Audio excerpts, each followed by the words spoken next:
All that Brazilian flair.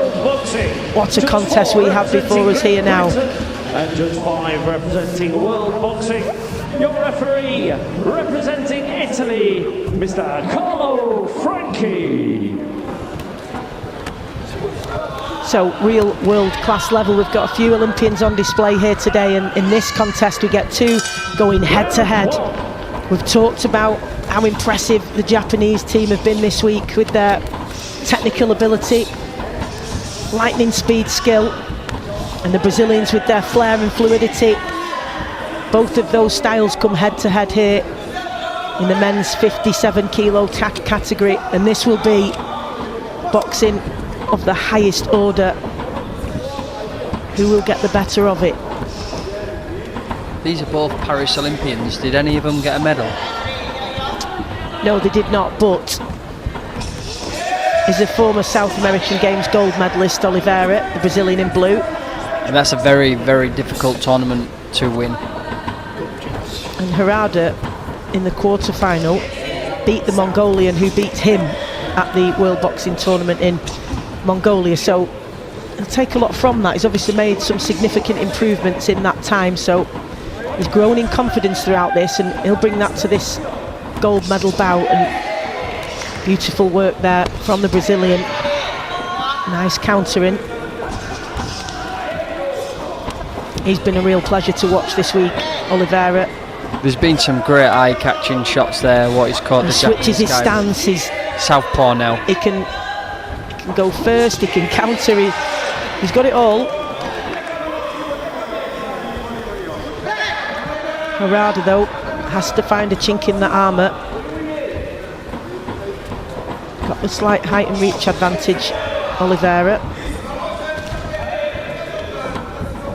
And he adjusts and adapts so quickly, Luke. He's really agile. He's able just to react really quickly to whatever the opponent in front of him does. Harada's got that solid frame where he looks very muscular. Really well conditioned, the Japanese fighters. Every time I fought a Japanese fighter, they all had unbelievable engines where they could go all day long. They really do. And they was all very strong. Didn't you find that though in Japan? It felt like everybody was like that. Because even the people who were much older seemed to be playing tennis for fun at like an unbelievable pace. It was like just super fit, all of them. I've boxed two guys as an amateur from Japan. One of them was in the Olympic semi-final, and I just thought that there was non-stop, had great engines. Absolutely. And just every one of them was strong. Definitely something about it, because the whole nation when I was there just seemed to be really fit and in great condition. Yeah, they could really take a shot as well. Good work from Harada there with the lead hand to the body and coming over the top with the backhand. Had success with it twice on the bounce, and a raise of the hand from Oliveira, the Brazilian in blue. So we've got Harada of Japan in red, Oliveira of Brazil in blue. Both really high quality operators, and let's see how the judges had it. They've all gone in favour of Oliveira. We've seen some of his lovely tidy work there on your screen, finishing off with that lead hand and catching him. And it's another thing we were discussing yesterday, Luke, because if you come up against a switch hitter, those that are really effective at it does make it difficult when you're in against them.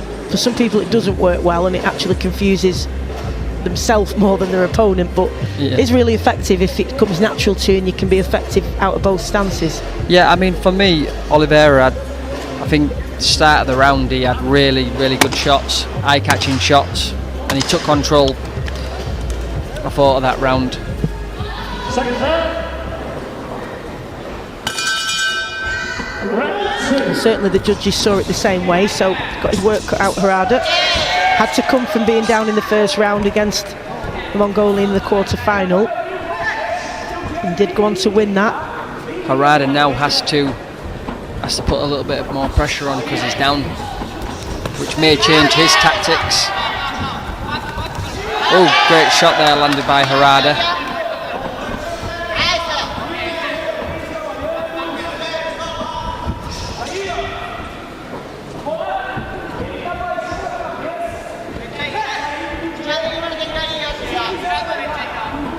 Referee separates them there. It was just a bit messy. The referee had to step in and separate the boxers.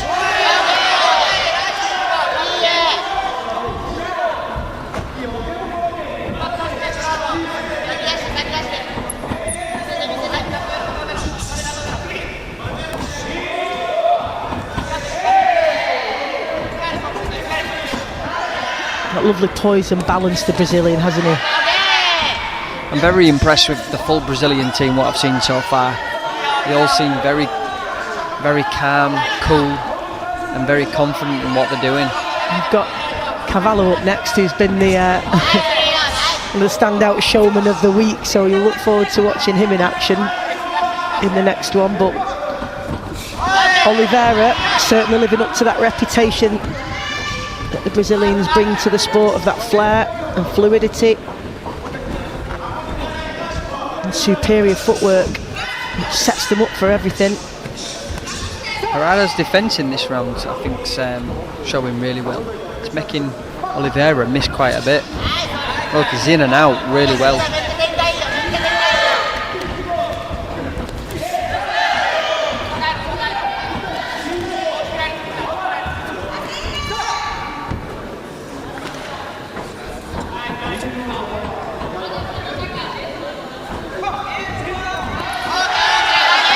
Good work from Harada there. Backhand making its way through. Just beats Oliveira to the punch.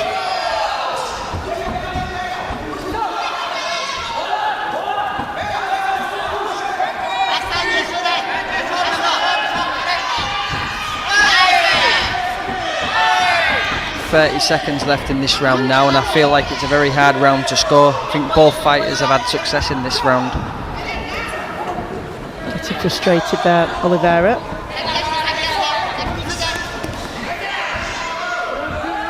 Just getting tangled now, it's getting a little bit scrappy, isn't it? Getting a little bit messy there.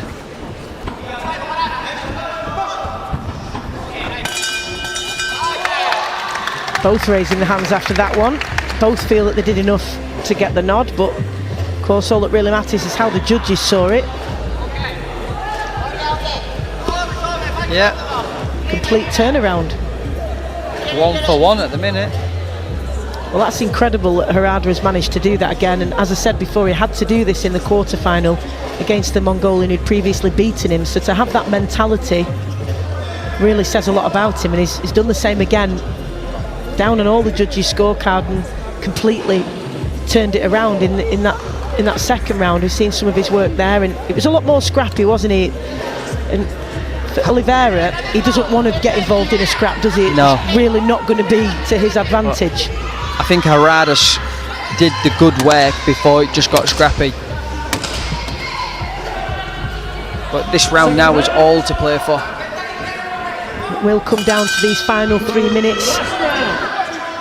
Who is going to take gold? They've got 5 judges to convince to vote in their favour. Oliveira getting increasingly frustrated, and that could affect his focus. Luke, good work from Harada again. Harada is a very tricky opponent. Well, as you say, he's getting his shots off, but then he's right on his chest, so he's not allowing Oliveira the space to reply. He's smothering him, isn't he? He is. He's getting his work done, which is eye-catching, and then it's holding like this. What can Oliveira do to combat that then? Because he's somehow got to stop him getting into that position, hasn't he? I think he's got to lead first. I think he can't wait for Havana to lead in with his combinations. He's got to find some way to keep that distance. He does it better there, using his footwork and upper body movement, but ends up tangled again. Got to use his feet, the Brazilian, to get in and out and not allow Harada up close to smother him. For me, the Brazilian can't afford to wait now. He has to be first like this. That's better from him. He's well capable of doing it. He's technically very skillful, so he can get in and out, but he's just allowed his lead hand to get tucked up there again, hasn't he? He did, but it's much better work from him when he's leading off first. The referee has to step in and separate him again.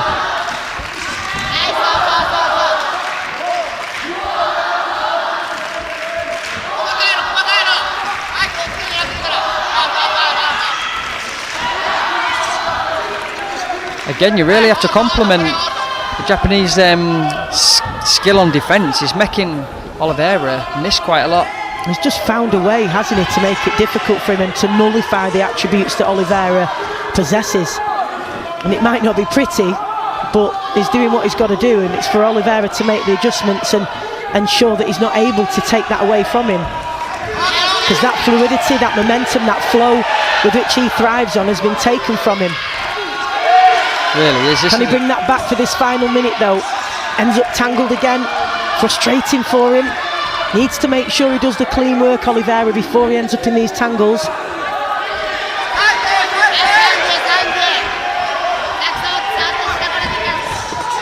Good work from Harada to the body.